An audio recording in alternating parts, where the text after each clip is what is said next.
और पूरी दुनिया की निगाहें इस वक्त बांग्लादेश पर लगी हुई हैं। जी हां, ढाका में हालात बहुत ज्यादा खराब हैं। ढाका में तशद्दुद काफी ज्यादा बढ़ गया है। आपको याद होगा कि बांग्लादेश के साबिक वजीर आजम शेख हसीना को सजाए मौत का ऐलान होने के बाद और उन्हें फांसी की सजा होने के बाद जिस तरह से यह ऐलान अदालत की तरफ से किया गया है कि शेख हसीना के जो गुनाह है वो दरअसल बहुत ज्यादा है और ऐसे में उन्हें फांसी की सजा दी जाएगी। तो इस ऐलान के बाद, अदालत के इस फैसले के बाद अब बांग्लादेश में हालात काफी ज्यादा खराब है। मौजूदा हालात क्या कुछ है, एक नई सुबह है इस बड़े और अहम और तारीखी फैसले के बाद आखिर अब वहां पर हालात कैसे बने हुए हैं उसी को हम समझने की कोशिश करेंगे। आप देखिए कि ढाका में लगातार तशद्दुद हो रहा है। शेख हसीना के आबाई घर पर हुजूम ने हमला कर दिया है। फौज ने आंसू गैस के गोले दागे और बांग्लादेश के साबिक वजीर आजम शेख हसीना को सजाए मौत सुनाए जाने के बाद हुजूम ने ढाका में उनके आबाई घर पर बड़ा हमला किया है।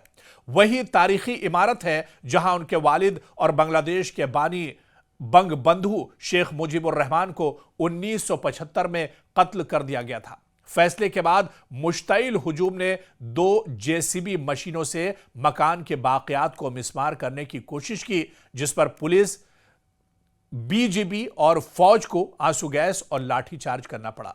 बांग्लादेश के अवाम में दरअसल नाराजगी कितनी ज्यादा है।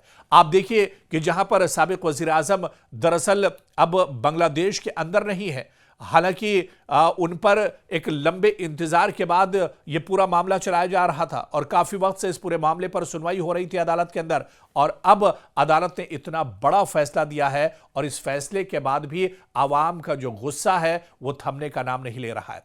पूरे बांग्लादेश में और खासतौर से राजधानी ढाका एक तरह से मैदान जंग बना हुआ है। बांग्लादेश की राजधानी ढाका में मुख्तलिफ जो अफराद हैं वो लगातार हंगामा कर रहे हैं और हंगामे का माहौल पूरे दिन कल भी रहा और आज भी एक तरह से हालात बेहतर नहीं है। शेख हसीना पर फैसला सुनाए जाने के बाद उनके आबाई घर धान मंडी 32 के बाहर हजारों का हुजूम जमा हो गया और घर के बाकी हिस्से को हुजूम ने गिराने की कोशिश की है।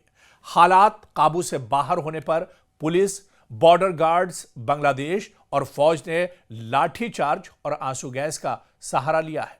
हुजूम ने यहां तक उनके घर को गिराने के लिए जेसीबी मशीनें भी साथ लेकर गए थे और तारीखी मकान को जमीन बोझ करने का इरादा यह हुजूम रखता था। हालांकि पुलिस ने यहां पर पुरतशद्दुद हुजूम को रोकने की कोशिश की और लोगों को समझाने बुझाने की कोशिश की, लेकिन फिर भी लोगों में इतनी ज्यादा नाराजगी थी साबिक वजीर आजम शेख हसीना को लेकर कि लोग मानने को तैयार नहीं थे।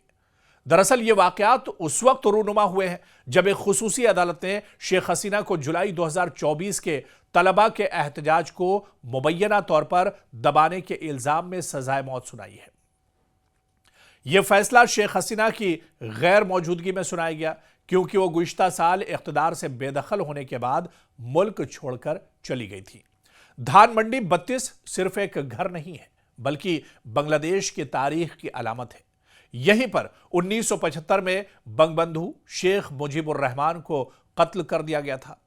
अगस्त 2024 की बगावत के दौरान इस घर को नुकसान पहुंचाया गया था।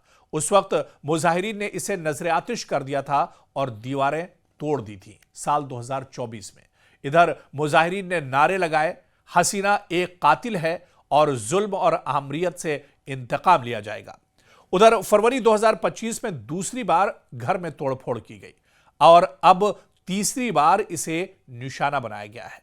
यह शानदार ढांचा, यह शानदार इमारत मुकम्मल इनेदाम के अब दहाने पर आ गई है क्योंकि 2024 से लेकर इस पर 3 बार बड़े पैमाने पर एहतियाजियों की तरफ से हमला किया गया है और इसे नुकसान पहुंचाने की कोशिश की गई है।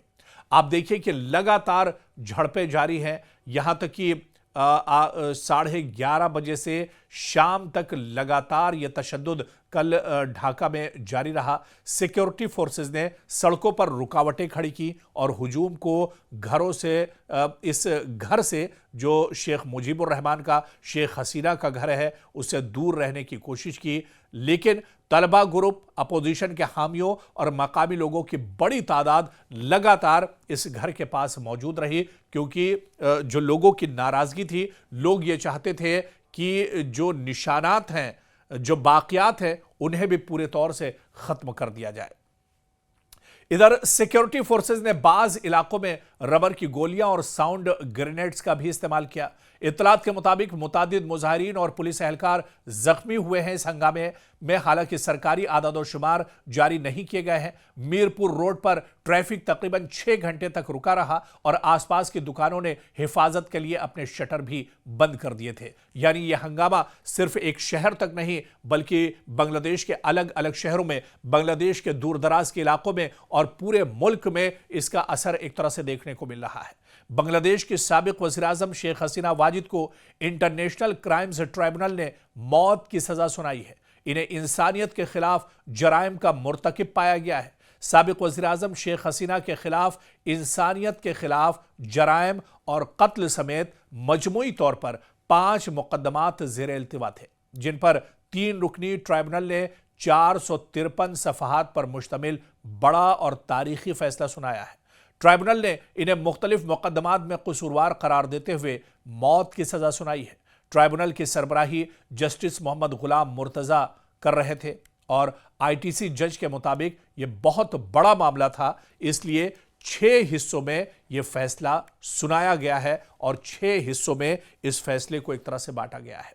लेकिन आप देखिए कि शेख हसीना को सजाए मौत सुनाए जाने के बाद भी जो हंगामा है वो बांग्लादेश में थमने को नाम नहीं ले रहा है। हालांकि माहिरीन का ये मानना था कि शेख हसीना को सजा हो जाएगी, उसके बाद बांग्लादेश के हालात धीरे धीरे ठीक हो जाएंगे। कुछ दिन पहले ये भी खबर आई थी कि बांग्लादेश में असर-ए-नौ अब एक नई सरकार बनने जा रही है, इंतखाबात की तैयारी चल रही है और इसको लेकर अब एक तरह से तैयारियां जोर पकड़ती जा रही हैं कि अब एक नई सरकार बननी चाहिए, एक अवामी सरकार होनी चाहिए और बांग्लादेश के लोगों को अपनी चुनी हुई सरकार मिलनी चाहिए, ताकि ये जो हालात 2024 में शुरू हुए थे ये अब एक तरह से खत्म हो और बांग्लादेश के हालात पटरी पर लौट आए।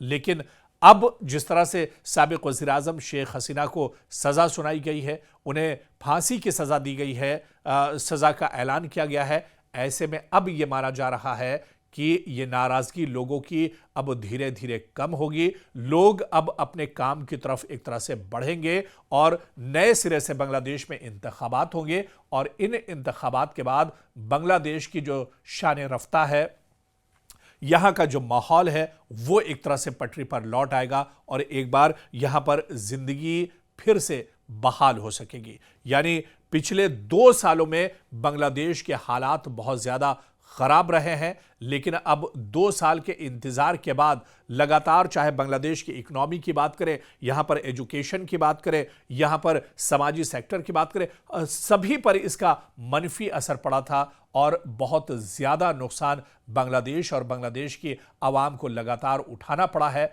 लेकिन अब यह माना जा रहा है कि शेख हसीना को अदालत की तरफ से सजा सुनाई जा चुकी है। ऐसे में हालात पटरी पर लौटेंगे और बहुत जल्द आने वाले दिनों में बांग्लादेश में एक नए सिरे से इंतखाबात होंगे और एक नई चुनी हुई सरकार बांग्लादेश के अवाम को मिलेगी।